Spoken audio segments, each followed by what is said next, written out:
અમદાવાદ વિમાન દુર્ઘટનાના 1 મહિના બાદ પ્રારંભિક તપાસ રિપોર્ટ આવી ગયો છે.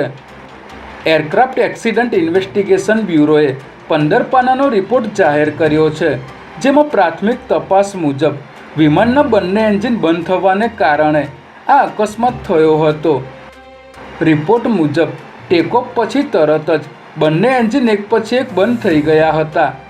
પાયલોટોએ એન્જિનને ફરીથી ચાલુ કરવાનો પ્રયાસ કર્યો હતો, જેમાં એન્જિન 1 અમુક હદ સુધી ચાલુ થઈ ગયું હતું, પરંતુ એન્જિન 2 ક્રેશ થાય તે પહેલાં સ્ટાર્ટ થઈ શક્યું ન હતું અને વિમાન માત્ર 32 સેકન્ડ માટે હવામાં રહ્યું હતું.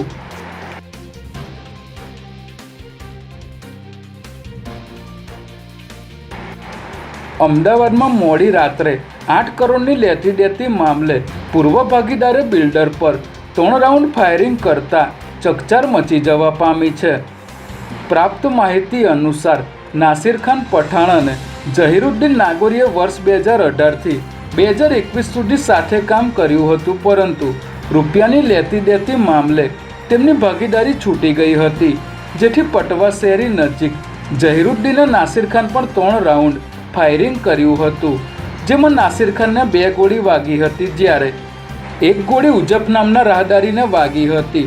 જે બાદ નાસિર ખાનને સીધા હોસ્પિટલ લઈ જવાયા હતા, જ્યાં તેમની હાલત નાજુક છે. ત્યારે પોલીસે સમગ્ર મામલે તપાસ શરૂ કરી છે.